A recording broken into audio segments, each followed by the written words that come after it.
share the screen, please? Sorry, Arvind, you want to give an intro of yourself? Or Oh, ma'am knows you too well? But I feel like I know him, so. Yeah, I think let's go on. Yeah. So I've enabled screen sharing, ma'am. I think you'll be able to do now. Is it working? Yeah. Okay.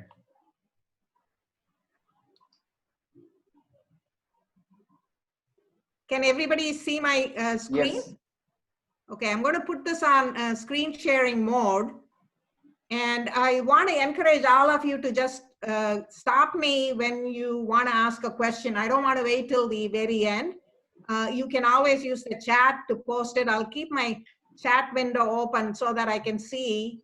And even otherwise, if Mira or Arvind, if one of you can interrupt me and say there is a question, that's fine too, okay? Yeah. All right. I'm glad that you like the poster. It's in the first slide. Yeah, I mean, I believe in introducing any speech by whoever is asking me to talk, and that's what I start with. All right. So let's get started. I think that all of you must be getting pretty tired of the COVID issue. I am getting tired of it, staying at home. But anyway, I heard that in Chennai, there is a lot of cases going around. So hopefully this is a welcome distraction for all of you. Okay, I'm going to tell you a little bit about my personal journey. I was born in Tenmalai. It's a small town in the Western Ghats. And I grew up in Madurai. And I did my high school there. I did my PUC there.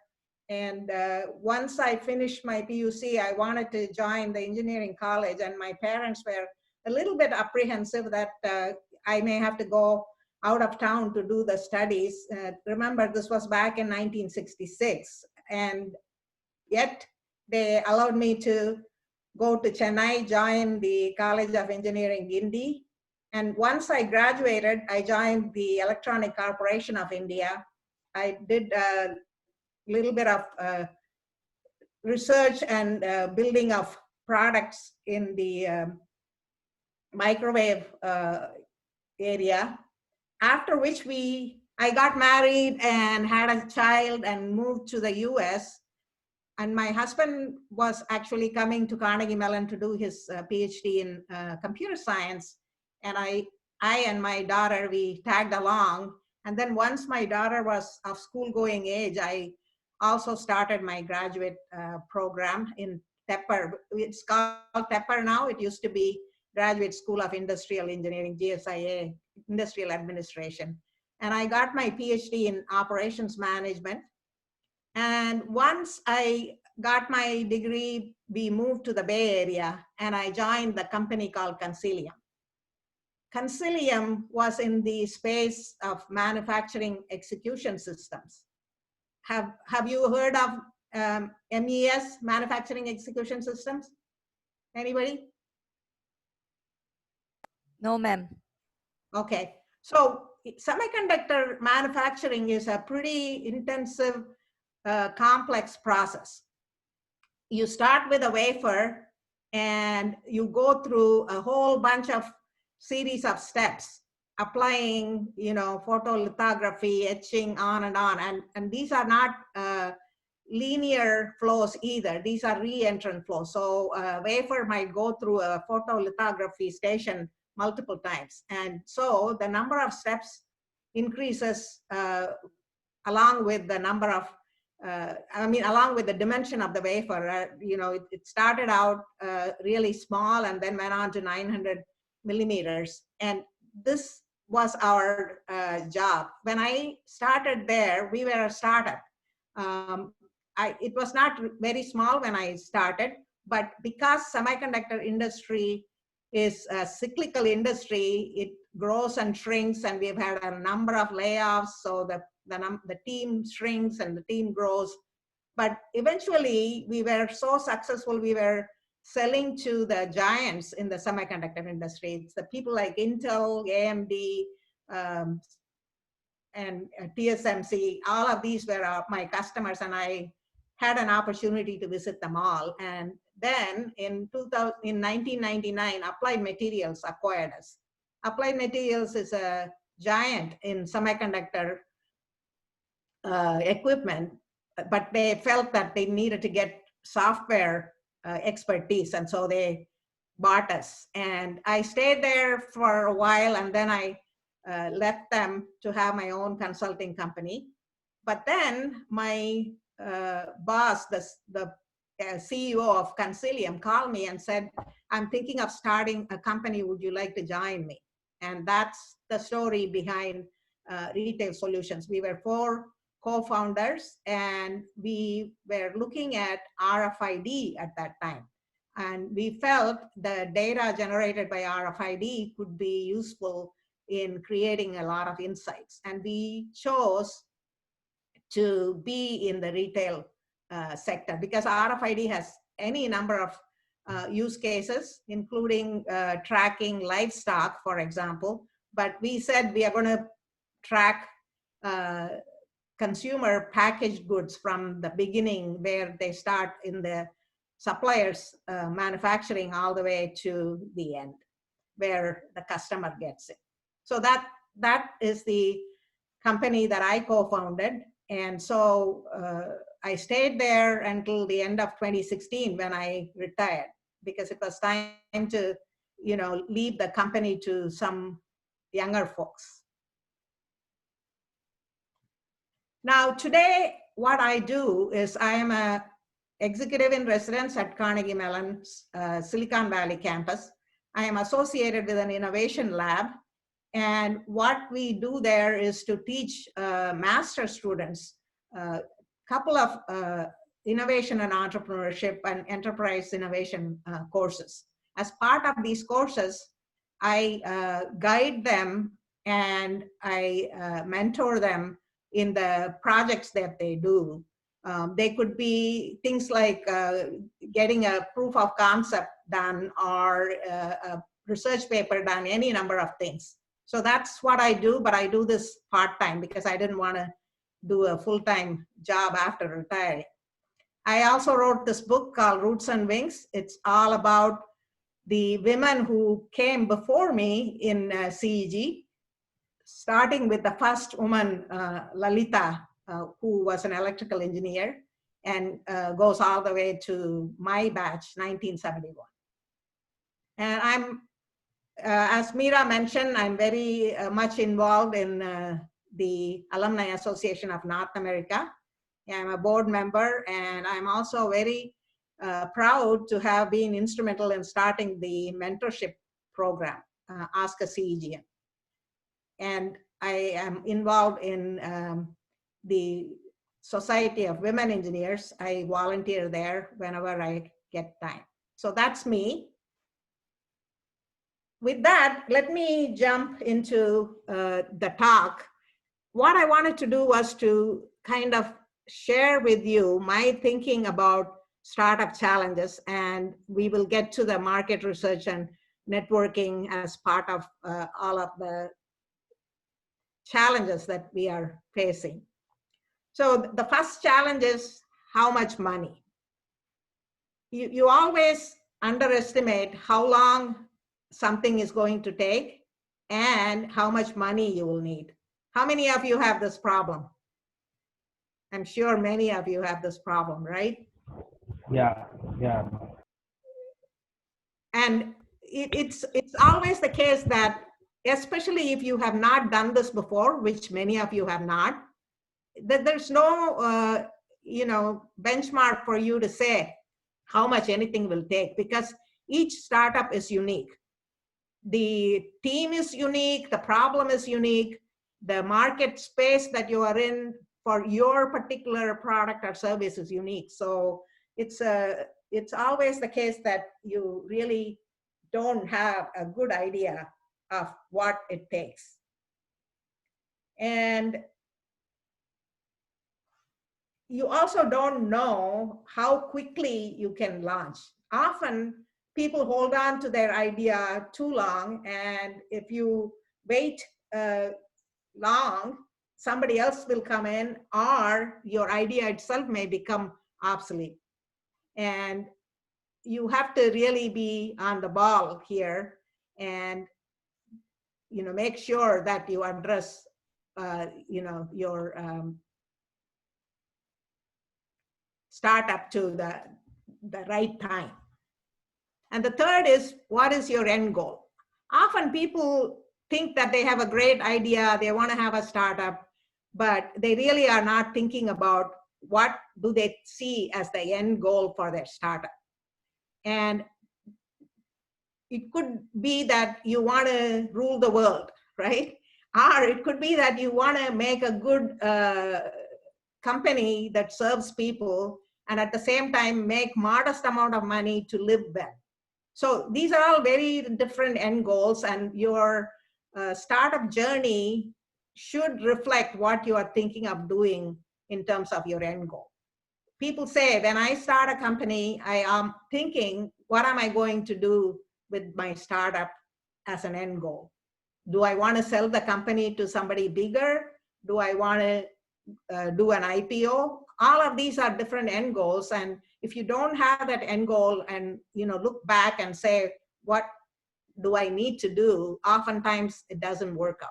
It's not that you won't change your mind about exactly how you go about getting there, but it's always good to have that end goal in mind. And often people don't think about competition. If you have thought about an idea, trust me, there is somebody else in the world who also has been thinking about that idea. And they are working on it as hard and as fast as you are working on it. So you have to always be mindful of what the competition is. The idea bias. Just because you like the idea doesn't mean that it is a great idea. We have in Tamil the proverb, "Kakai ki tangunju pongunju." That is so true. If I have an idea, I wouldn't want anybody to shoot that down. I would want to hold on to it and work on it. However, that could come back and bite you.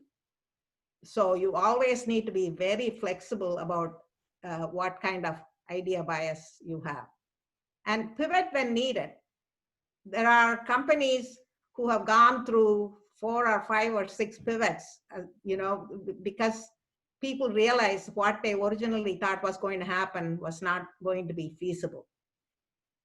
And then there are some startups where it is so important to protect your IP, and therefore you need to keep your eye open for filing patents or anything else like that. But even more than that, all startups need to legally protect themselves. So have a formation of the company properly, you have your legal papers in order, and then you will be in a good shape to take on anything that comes along.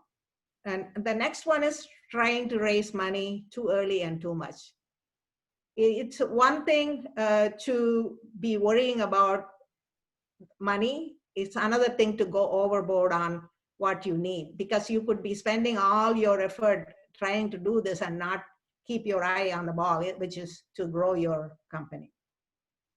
And the last very important one is spending too much too early. People, when they get VC money, they go all out, move into a fancy building. They give their employees all kinds of perks. I think the prudent thing to do would be to keep your eye on the bottom line always. And that brings me to the team that you need to have in place in order to meet these startup challenges. You got to have people looking after each one of these issues that you will face along the way. Any questions? Let me pause here.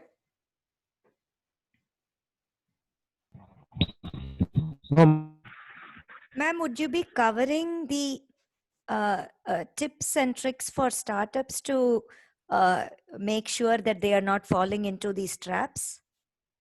What I'm going to do today, this is a whole semester topic, so I won't be able to do it all. Today, I'm going to focus on only 2 topics, so I will come to that in a minute. Okay? Okay.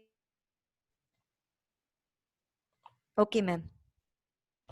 Okay, great question, a great segue into the top 20 reasons startups fail. This came from CB Insights. How many of you have heard of CB Insights? Yes. Yeah, they curate company data. Yeah. So CB Insights is a very, very good market research firm, and they always publish a lot of things, both for free and for fee. And I like to go look at their, published material every now and then. And this is one of their top published top 20 reasons startups fail. And you start here, number 1, all the way up, 11 to 20. And what is the number 1? There is no market need. And that is our topic today, market research. Why should we do market research? What's the impetus behind needing to do market research? And the other one, number 18, didn't use network. So that's the second topic. So I'm going to be talking about 2 topics, market research and network. Let's see, no market need. What does that mean? It means you're actually more interested in your idea and you are not thinking about who will need this product or service. And in a survey this firm conducted, about 42% of the startup failures were due to this reason. And didn't use network. And you will see why this is so important when you are doing market research, as well as throughout the life of your startup. And actually, even for anything else that you want to do in life, without network, you wouldn't be successful. So let's start with some important questions. When you are a startup, you need to ask yourself 3 important questions. And what are these questions, right? Can anybody tell me, based on what I'm showing, what these are? Anybody? So it's a product market fit. So the need and market tells the product market fit. Exactly. Very good. So when you have a startup, you've got to look at 3 important questions, right? One is your idea for a startup meeting or addressing a pressing or urgent need that is important to a lot of customers? That is the need part. The second question you have to ask yourself is that, will you be able to provide the solution at a price that customers are able to pay? Because you may have a great idea, but if you can't offer it at a price that people can afford, you won't have a market. And then the size of the market itself. Are there enough customers who will buy your products or services? A startup has to ask these 3 important questions over and over again. And when you are in the very early stages, how do you know the answers to these questions, right? Not to say that all startups think about these this way. If you take the example of Facebook for, as an example, was there a great need for a product like Facebook? I don't think so. I think it started out more as, oh, I'm going to connect all my friends in college to their, the classmates or whoever.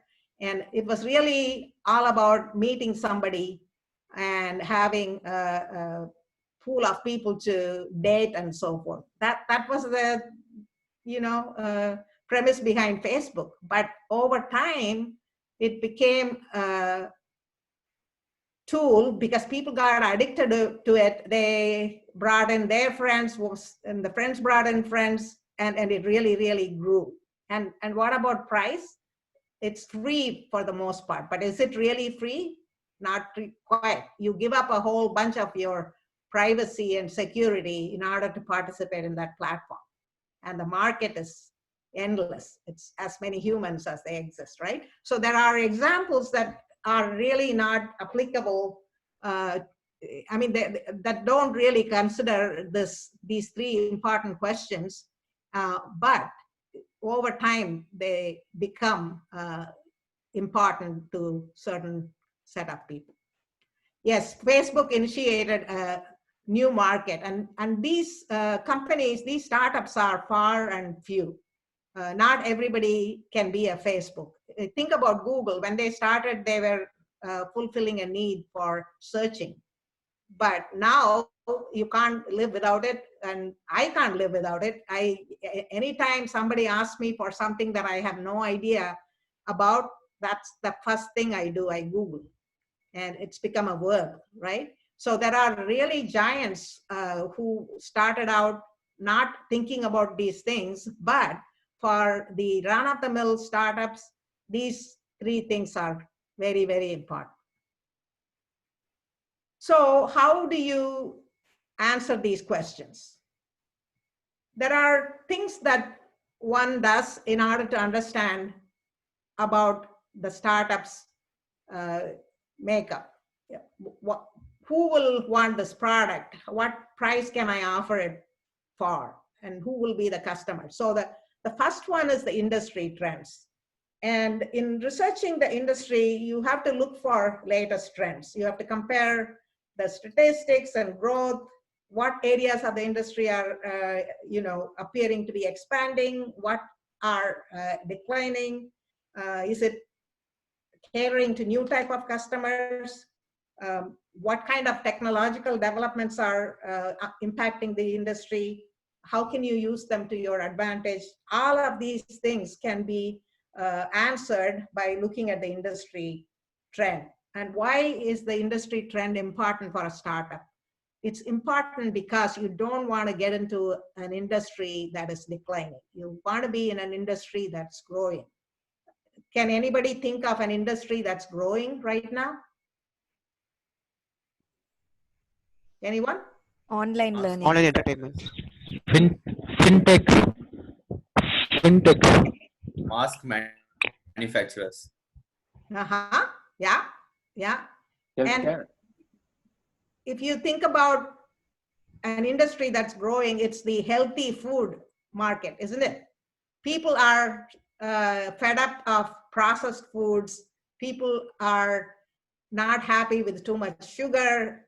So if you get into a healthy food market, that industry is growing, and you can have enough room to grow along with many others who will be also in that market, right? The next thing is the consumer needs, and how do you get close to your prospective customers? And that is through market survey. You have to be able to know how your customers are going to adopt your products, grow with it. And in order to do that, you have to do a market survey. You need to, first of all, understand what your market is. And that comes to defining what I call minimum viable segment of the market. Because a market could be huge. It could be all the humans on the planet. But is that your market? And if you start there, you really will have a hard time doing any kind of survey, right? So you limit what you're going to survey, and that can be done if you segment your market and say, this is the segment I'm going to go after. And once you have identified your minimum viable segment with some boundaries like demographics, you can craft a survey that can help you understand what the needs are. And it also will help you to estimate the purchasing power. You know, what's the income and medium income level, unemployment rate, all of those factors that you can consider. And you can also estimate what the total sales volume you can reasonably reach for your product or service. And then the third is about competition. After you do your industry research and consumer research, you will get some idea of what your competition could be. And then you need to go and find out about the competitions. And if they are local, or they are national, or they are global, you have to find out who they are, what kind of potential threats you could get from these competition, and you know, find out the strengths, what the weaknesses they may have. The bigger the competition is, the easier it is for you to find out these things, because you know, public companies have to post all their financials, and you will see them in the news a lot, and you can find out more about them. You can use the library, you can use the internet, and do some research on these competitions, and read as many articles as you can about them, and find out, you know, what's going on with them. Any questions before I move on to the next one?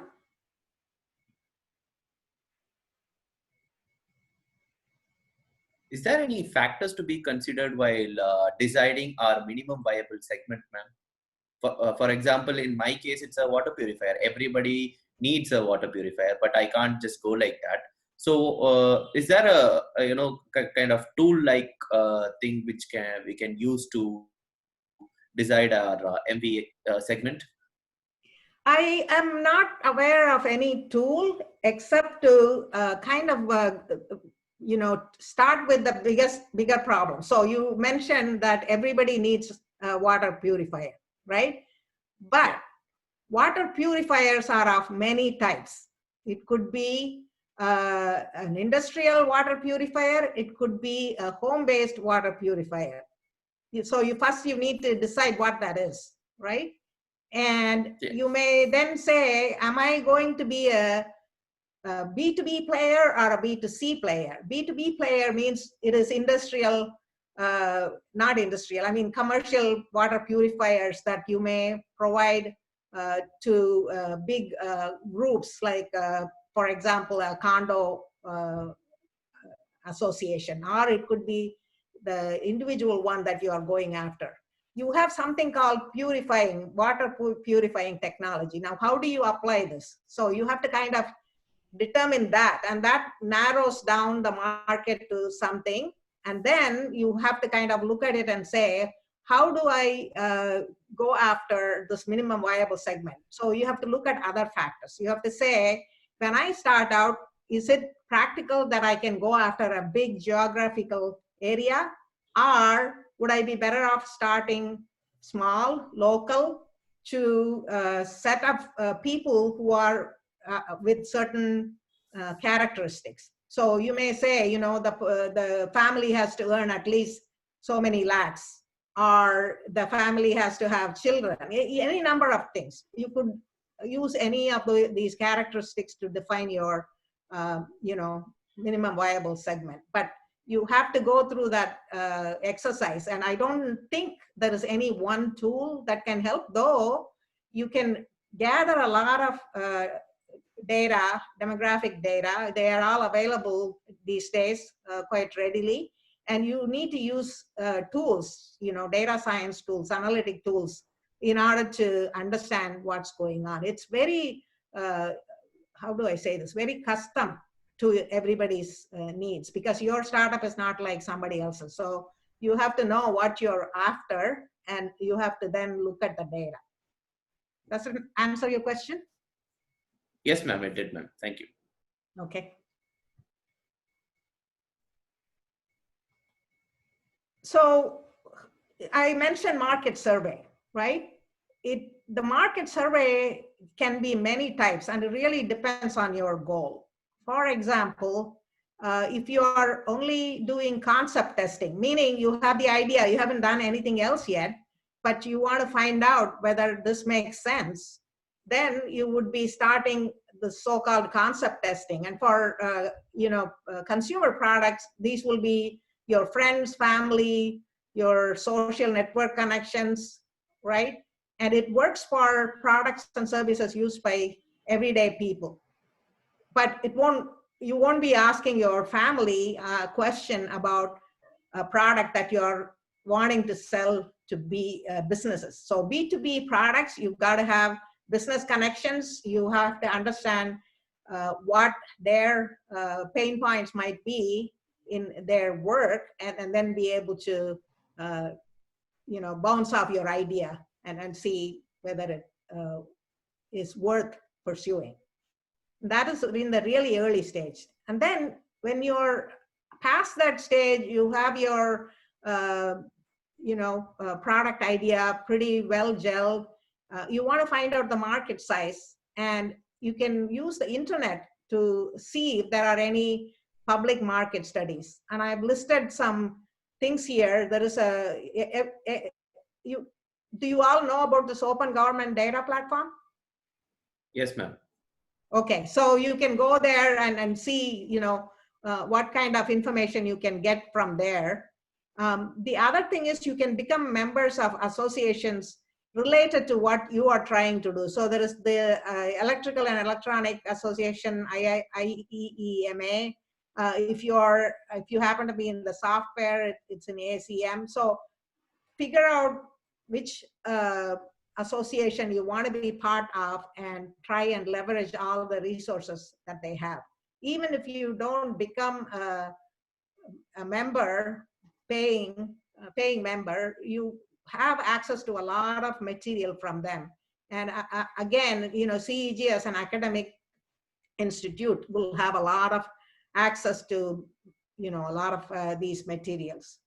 And then you can always conduct a survey using tools like SurveyMonkey or Google Forms. I don't know what's popular in India, but here in the US, these are very, very popular, and people use them. What do people use in India?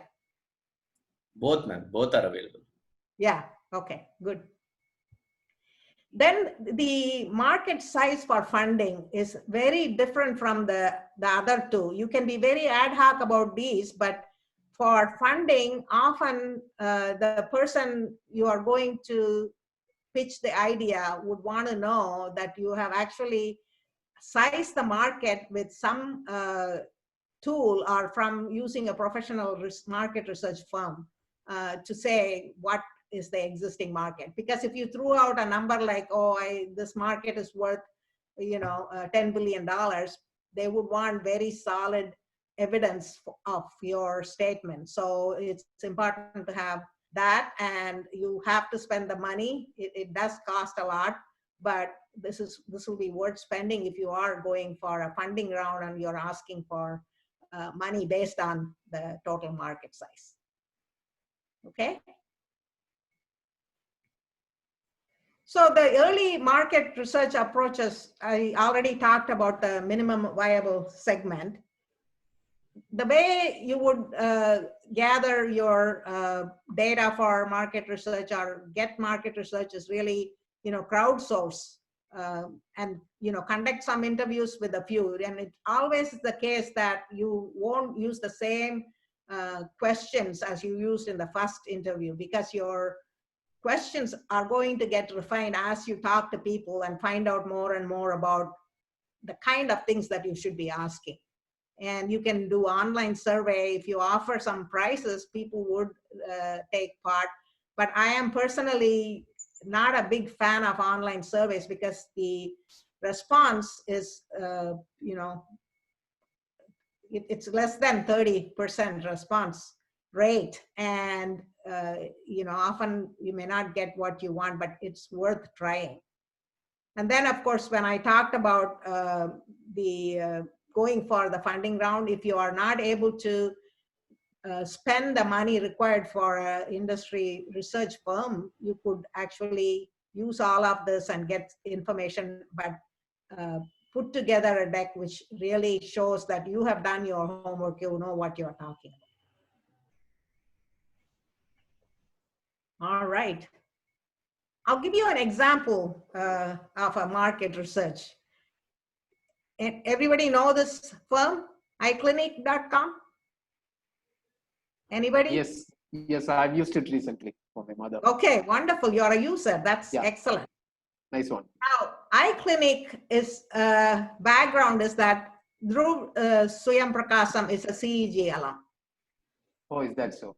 Nice. Yeah. And this company is actually bootstrapped. He did not go for any kind of funding, and it's all funded, self-funded. Why this company is now currently pretty successful is that they have a domain expert from day one. It's a doctor, it's his wife. So this team of CEG alum and a doctor started this company, and they started it in Coimbatore. It's a very supportive place for entrepreneurship. Everybody must be knowledgeable about the Forge Accelerator and so on. And the place itself is full of entrepreneurs, all kinds of entrepreneurs. And Dhruv told me that when he went into this, he went into it for the long haul. He was not looking to say, okay, in 5 years, I'm going to be a rich person, you know? And so he really wanted to make this successful, and he could afford to do that because he didn't have any livelihood concerns. His wife was working, is working, he's a doctor. And so there was no pressing need for him to say, okay, at the end of 5 years, I have to make this much of profit or whatever. Now, what kind of market research approach did Dhruv used? He didn't have any approach initially. You know, they went into it with the idea that a platform that provides a platform or a portal that provides the service to everybody to find a doctor for consultation, you know, they just went into it, right? But once they started it with initial product, that is when Dhruv started getting serious about this research. He called probably 5,000 plus individuals, maybe 7,000. And his take on market research was that phone, text, and WhatsApp are better than getting on a Zoom call or whatever. They seem to work well for him, and he used emails. And this company is a very successful company right now. They've teamed up with Geo to offer their services, and it's been growing. So this is an example of a market research firm. I mean, sorry, market research case study, if you will, of a company that's doing well. Now, this approach will not work for everybody, right? And so let's talk about best practice. It really depends on your situation. Every startup is unique, is what I say, because your situations are very different. So for example, Dhruv didn't have to worry about livelihood, right? Not all of us are in that kind of a situation. It's really, you have to take your idea and make it produce something and become profitable in a certain amount of time. So your situation is very different from the example that I gave. But always, always come back to the 3 questions. And you will do that throughout the life of the startup. And it is your idea for startup addressing a pressing or urgent need that is important to a lot of customers. As I said, there are exceptions to that, but they are exceptions. They are not the norm. Second, all about pricing. Will you be able to provide the solution at a price your customers are able to pay? Many software as a service firms can now afford to have a freemium, right? Give away the service for free, limit it to certain features, and start to grow the user base. And then the user base will look at it and say, oh, no, I need that pro version. And then they move on to that. But always you have to ask, what are we going to do about the pricing? Then, of course, the market. Are there enough customers? And this goes back to this minimum available segment and your end goal. Remember we said, do you want to be a great company that is going to make billions, or are you going to be a company that is mid-sized? All of those things play into this equation for, are you going to have enough customers? Then network a lot. And this is the second topic of the session, so we can get to it. Why do you want a network? This chart I really love, and it was posted by Brendan Rogers in LinkedIn. And what he was saying is, oftentimes you think if you had a great resume, it's going to give you that intro to an interview and you can get in and do it. But often that's not the case. More often than not, if you have a good network, you are able to leverage that network to get to where you want to go. And just like getting a job, becoming successful as an entrepreneur depends so much on your network. And we will talk about what are some of the strategies for networking. I want to introduce you to something called Gindi Online Live Database. This is really at a very, very early stage. This is started by the Ask a CEG and Mentorship Program. And what we are doing here is really crowdsourcing a lot of knowledge and wanting to make that available to everybody, not just CEG alum. And here is one of the questions that was asked about networking, right? As a traveler who has walked down the road, what are the common problems you and others like you face? And these were the answers. I'm going to just let you read this. But I think that many of us can relate to what this alum is saying. You are immature when you are a teenager. Not all of us are as mature as some of us, some of us find in the college. Many of us are very immature.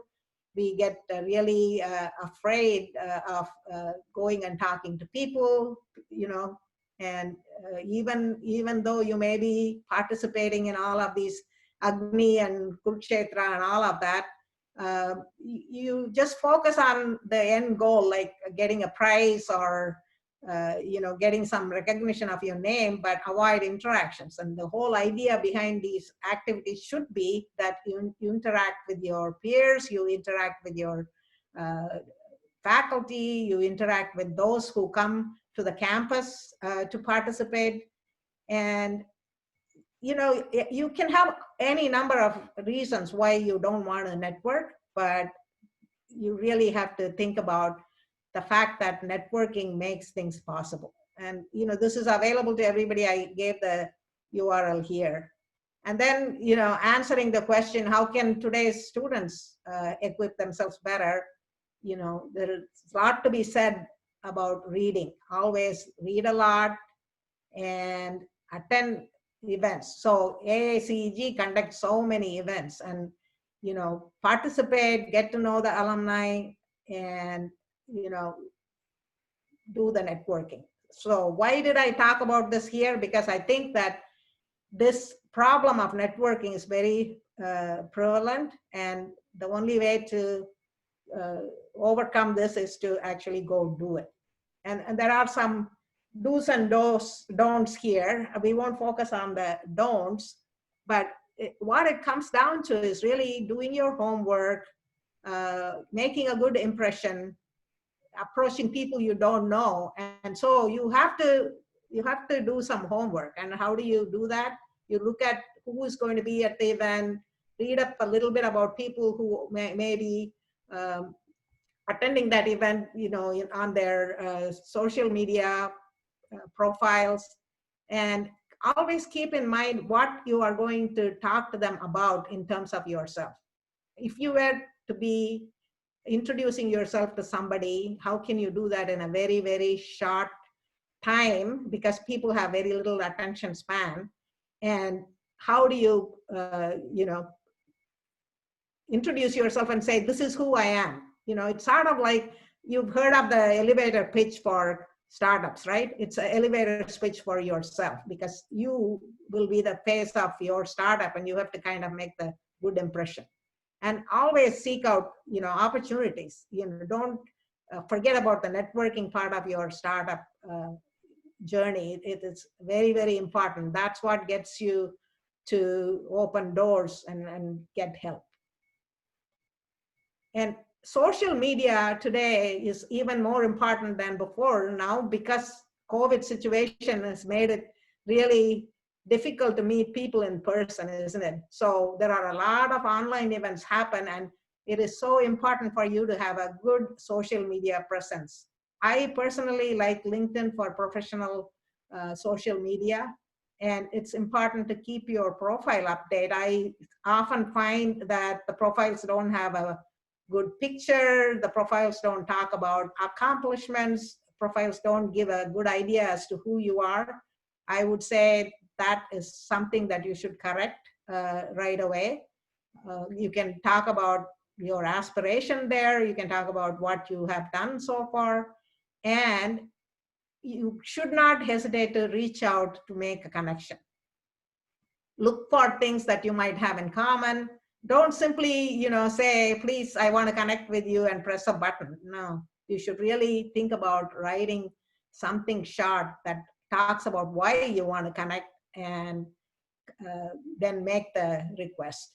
And you shouldn't ask for anything to begin with, except to say, I would really like to connect with you because we are both interested in X, Y, and Z maybe. And also be willing to offer something. So for example, if you have written a paper or you have done some research in some areas, talk about it. But it has become very, very important to be networking on social media. I'll tell you, when I wrote my book, I looked at it as a startup, and I had to get in touch with so many people. And the only way I could do that was to do it through LinkedIn and Facebook. And it was a very satisfying experience, because when you are able to articulate what is it that you are wanting to do, people do open up and connect with you. I think I will not go through this networking for introverts, and I will, you will have the slides and you can go through them. And I gave you a whole bunch of useful links at the end of the slide set. And I will stop here, and we have time for questions for another probably 7 minutes or so. I have a hard stop at 7, my time, 7:45. So I think I'll stop here, and thank you so much for hearing me out on these two topics. Yeah, thank you, ma'am. So in case you can shoot out your questions in the chat box, or you can ask directly. I think I will stop sharing so I can see you all if you want to come on the video.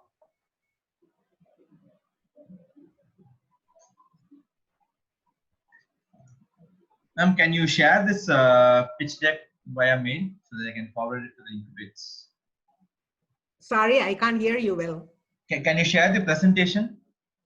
Oh, you want me to share the presentation? No, through mail. I can forward it to the incubates. Absolutely, absolutely. Yeah. Because I have all those links that you might be interested in. Yeah. Okay. I see Arul. Arul, do you want to introduce yourself and ask any question? No, ma'am. Actually, right now, most of the questions that I had has been answered in the presentation itself. It was very good presentation. Thank you. Just Thank you. introduce yourself. We didn't hear about your startup. Ma'am didn't hear about your startup. Yeah. Okay, so I am Arul, and right now we are working with Music Master, which is about teaching music online. We are building a tech Awesome. platform from video platform to connect the tutor and student.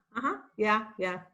Excellent, excellent. So how is it going? Where are you in your journey? Right now, we build a video platform so that it becomes much more easier for the student and tutor to connect.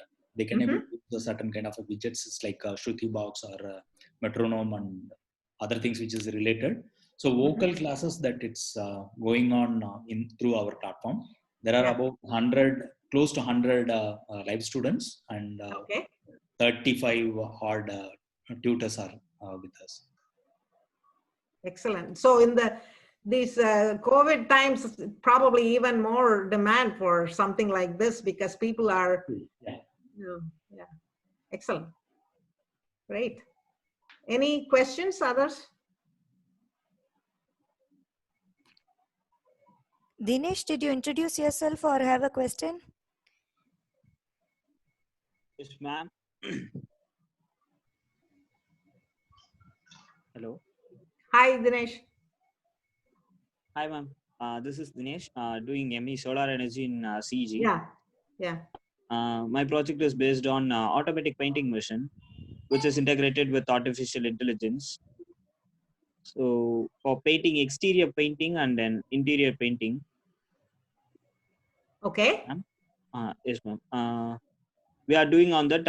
Right now, I have designed something in the exterior painting. In future, with this exterior painting machine, we can able to do some attachments, and then even we can also paint the interior of the building. So I might have mistaken what you said in the beginning. I thought you mentioned something about solar.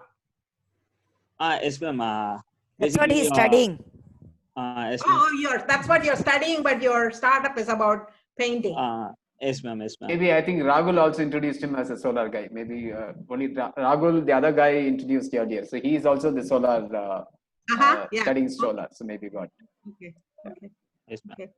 So did you do any kind of market research, or this is all idea stage? Yes, ma'am. I have did some market research based on painting contractors. We have surveyed from painting contractors from Asian Paints and Nippon Paints. And then even painters who are a manual labor. We started from that, and we have ended right now due to COVID. We have ended with this painting contractors. Moreover, after this post-COVID, we will go for the painting manufacturers, paint manufacturers, for getting some market survey. Okay. I think for you, it has to be a very, very sharp definition of value proposition that, why would anybody care about what you are going to do when they can simply get somebody to come and paint? What is in it that is going to make it, appealing, right? Is that a right question? Okay. Yeah, I'll pull up Maria because ma'am mentioned healthy food as a growing segment, and you are in that space. So, do you have a question, Maria?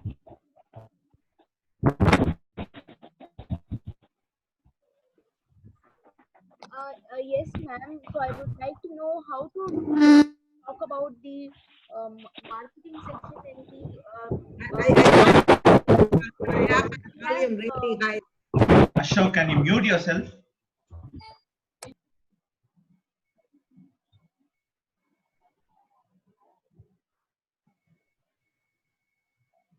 Yeah, Maria, go ahead. You were asking something. Hello.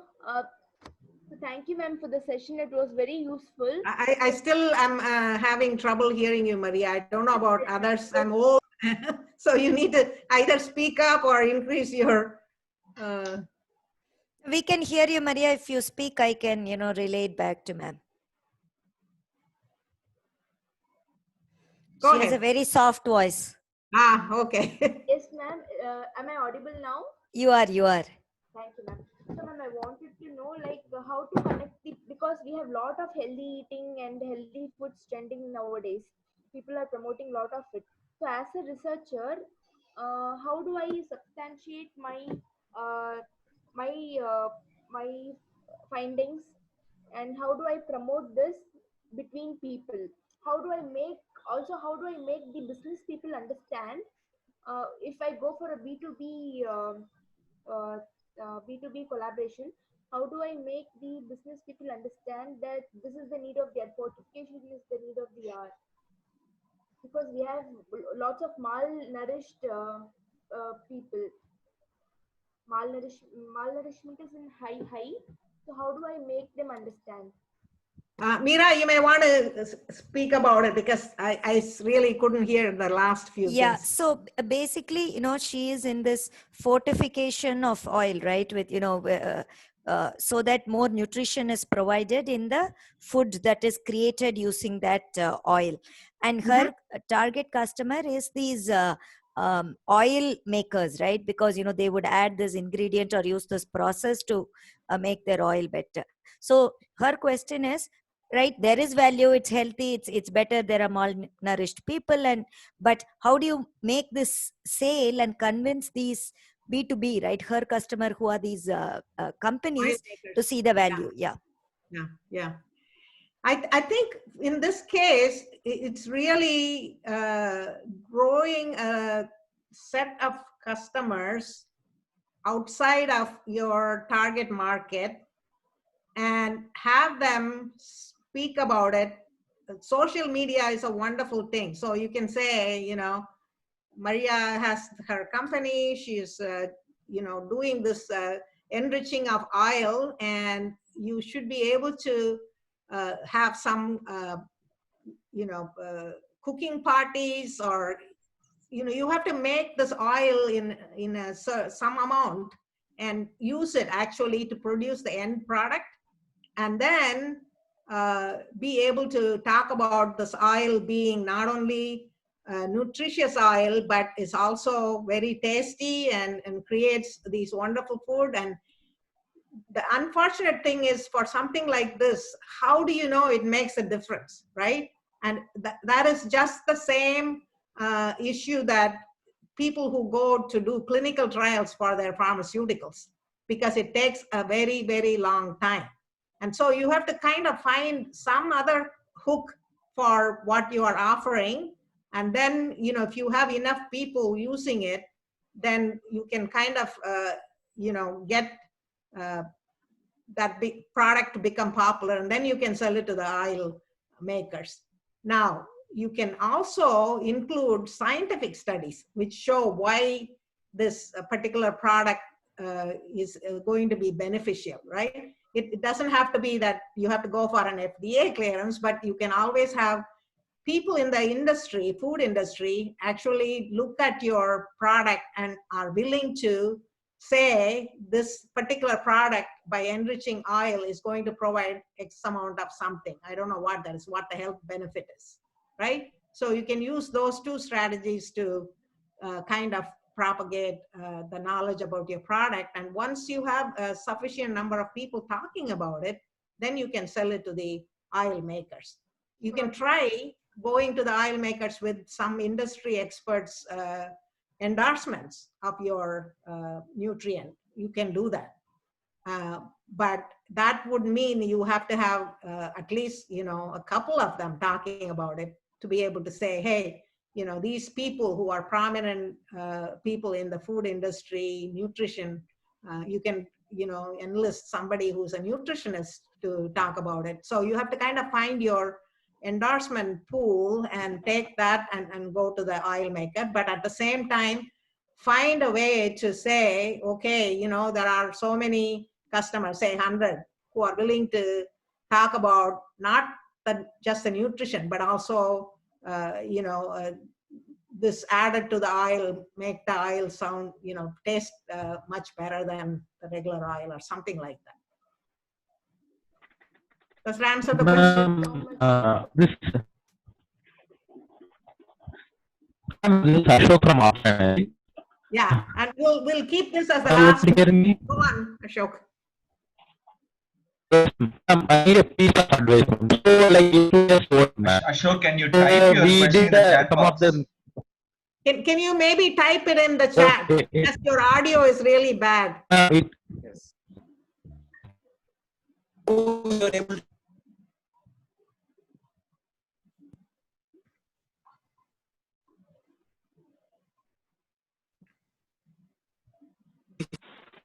to Madam.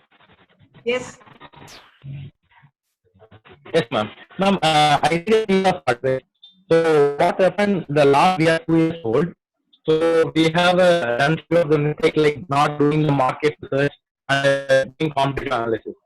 So currently, I want to restart it, but once I go back, like do it from the scratch, I feel like I made some mistakes. I am not quite a big pro on that.